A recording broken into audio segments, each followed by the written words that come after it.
कुछ रिश्ते बहुत रूहानी होते हैं, अपनेपन का शोर नहीं मचाया करते। दोस्तों, successful people always have two things on their lips, silence and a smile. Smile to solve the problem and silence to avoid the problems. Good morning, सुप्रभात, नमस्कार।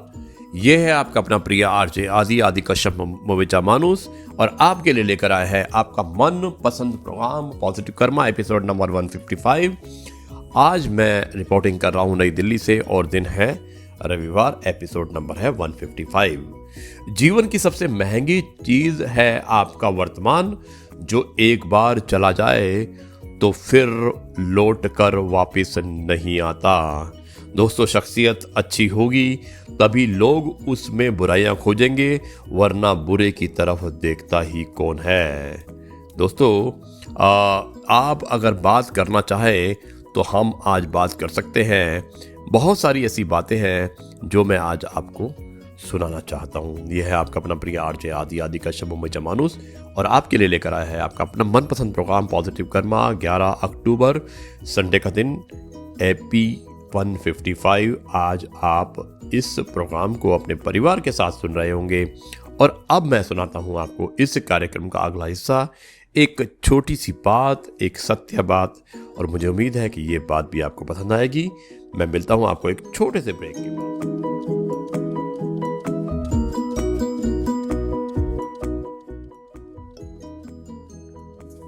जी दोस्तों, एक बार फिर आपका अपना प्रिय आरजे आदि और आपके लिए लेकर आया है आपका मनपसंद प्रोग्राम पॉजिटिव कर्मा। अब मैं बताता हूँ एक सत्य कथा और जो आपको सुनकर अच्छा लगेगा, और इसका शीर्षक है नेगेटिव रिपोर्ट का कमाल। 10 दिन की जद्दोजहद के बाद एक आदमी अपनी कोरोना नेगेटिव की रिपोर्ट हाथ में लेकर अस्पताल के रिसेप्शन पर खड़ा था।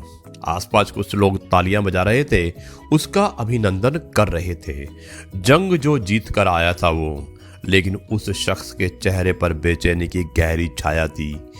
गाड़ी से घर के रास्ते भर उसे याद आता रहा आइसोलेशन नाम का खतरनाक और असहनीय दौर का वो मंजर। न्यूनतम सुविधाओं वाला छोटा सा कमरा, अपर्याप्त उजाला, मनोरंजन के किसी साधन की अनुपलब्धता, कोई बात नहीं करता था और ना ही कोई नजदीक आता था। खाना भी बस प्लेट में भरकर सरका दिया जाया करता था। दोस्तों, कैसे गुजारे उसने वे 10 दिन, वही जानता था। घर पहुंचते ही स्वागत में खड़े उसके उत्साही पत्नी और उसके साथ में बहुत सारे लोग उसके लिए इंतजार कर रहे थे। दोस्तों, वो अपने उत्साही पत्नी और बच्चों को छोड़कर वो शख्स सीधे घर के एक उपेक्षित कोने में चला गया और उस कोने में जो कमरा था उसमें चला गया, जहां माँ पिछले 5 वर्षों से पड़ी थी। माँ के उसने पांवों में गिरकर खूब रोया और उन्हें लेकर बाहर आया।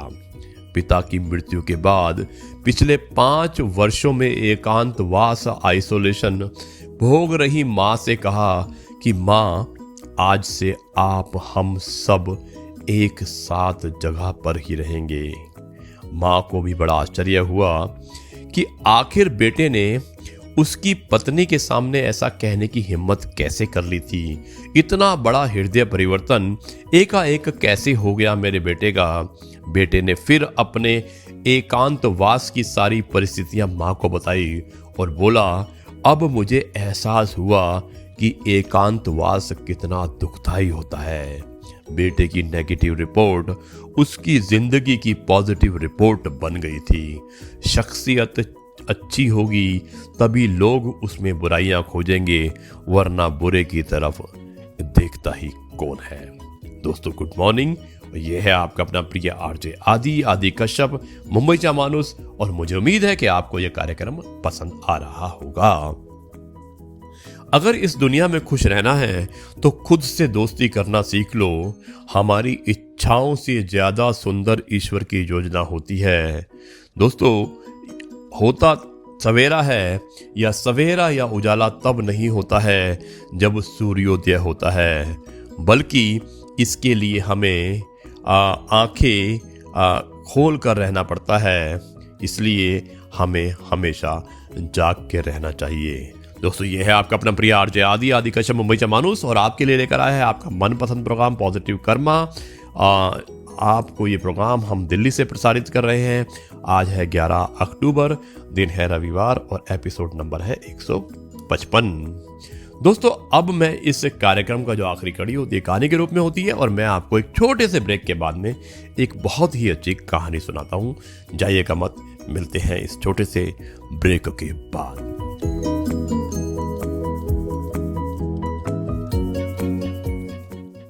जी दोस्तों, एक बार फिर आपका अपना प्रिय आरजे आदि कश्यप मुंबईचा माणूस, और आपके लिए लेकर आया है आपका मनपसंद प्रोग्राम पॉजिटिव कर्मा एपिसोड 155।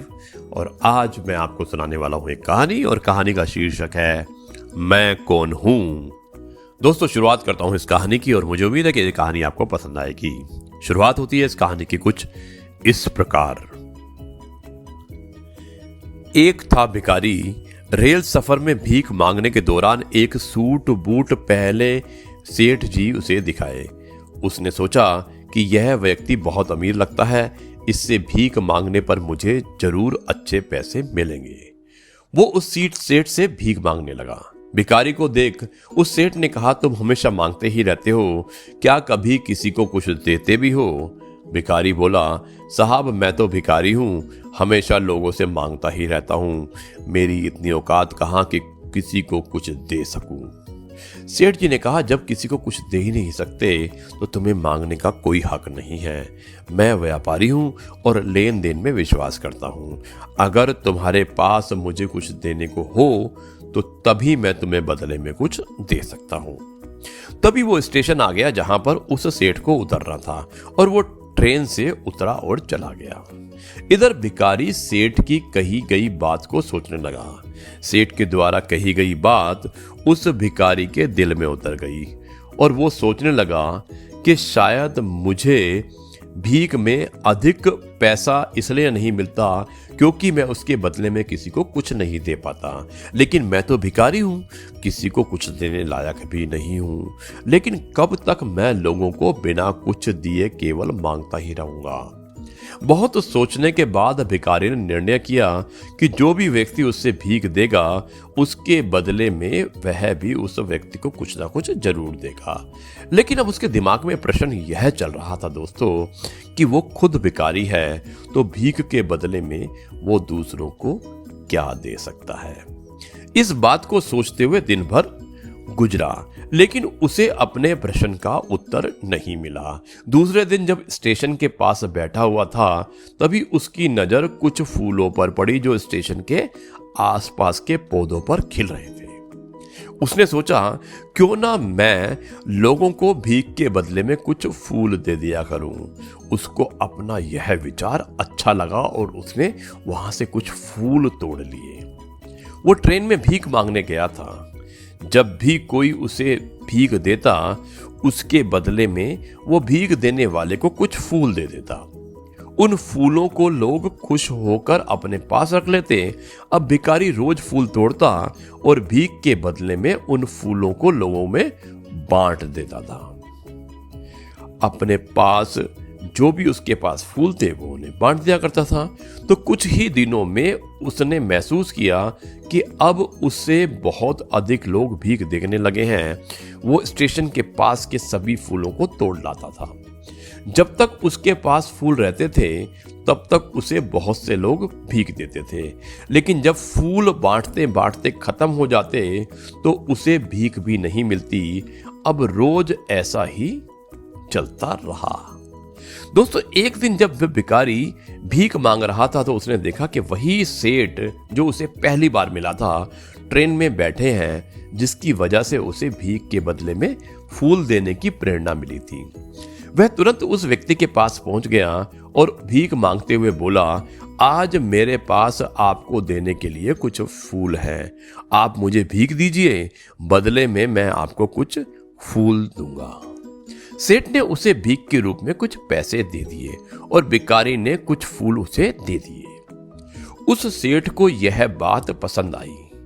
सेठ बोला, वाह क्या बात है, आज तुम भी मेरी तरह एक व्यापारी बन गए हो। इतना कहकर फूल लेकर वो सेठ स्टेशन पर उतर गया। लेकिन उस सेठ द्वारा कही गई बात एक बार फिर से उस भिखारी के दिल में उतर गई।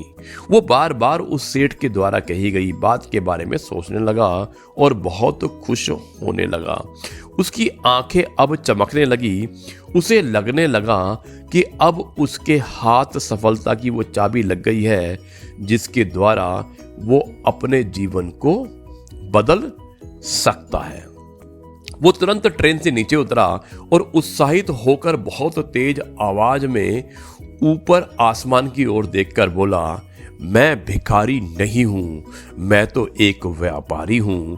मैं भी उस सेठ जैसा बन सकता हूं, मैं भी अमीर बन सकता हूं। लोगों ने उसे देखा तो सोचा कि शायद यह भिखारी पागल हो गया है। अगले दिन से वह भिखारी उस स्टेशन पर कभी भी नहीं दिखा।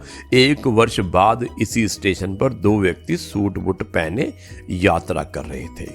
दोनों ने एक दूसरे को देखा और उनमें से एक ने दूसरे को हाथ जोड़कर प्रणाम किया और कहा, क्या आपने मुझको पहचाना? तो सेठ ने जवाब दिया, नहीं तो शायद हम लोग पहली बार मिल रहे हैं। सेठ जी ने कहा।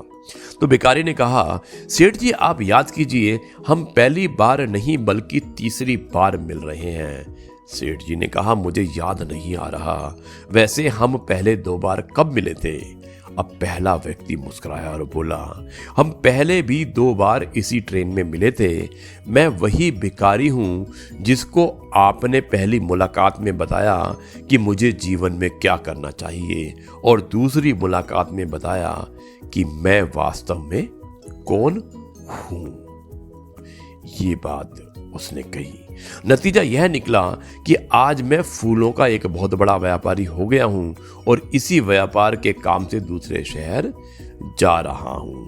आपने मुझे पहली मुलाकात में प्रकृति का नियम बताया था, जिसके अनुसार हमें तभी कुछ मिलता है जब हम कुछ देते हैं। लेन देन का यह नियम वास्तव में काम करता है। मैंने यह बहुत अच्छी तरह महसूस किया, लेकिन मैं खुद को हमेशा भिखारी ही समझता रहा। इससे ऊपर उठकर मैंने कभी नहीं सोचा कि जब आपसे मेरी दूसरी मुलाकात हुई तब आपने मुझे बताया कि मैं एक व्यापारी बन चुका हूं। अब मैं समझ चुका था कि मैं वास्तव में भिखारी नहीं बल्कि एक व्यापारी बन चुका हूं। समझ की ही तो बात है। भिखारी ने स्वयं को जब तक भिखारी समझा वह भिखारी रहा। उसने स्वयं को व्यापारी माना तो वह व्यापारी बन गया। जिस दिन हम समझ लेंगे कि मैं कौन हूँ, मैं भगवान हूँ, फिर जानने समझने को रह किया जाएगा। दोस्तों, कुछ नहीं रहेगा। अगर आपको ये लगता है कि ये कहानी सही थी तो आप जरूर इस पर गौर कीजिएगा। दोस्तों, यह है आपका अपना प्रिय आरजे आदि कश्यप, मुंबई चा मानुस, और आपके लिए लेकर आया है आपका मनपसंद प्रोग्राम पॉजिटिव कर्मा। आज दिन है रविवार, एपिसोड 155 और दिनांक है 11 अक्टूबर 2020। अब मैं इस कार्यक्रम को यहीं पर समाप्त करता हूं और अब आपसे कहता हूं अलविदा, नमस्कार, जय हिंद, वंदे मातरम, भारत माता की जय। और कल आपसे करेंगे एक बार फिर मुलाकात, एक नई कहानी, नए किस्से और नई बातों के साथ। नमस्कार।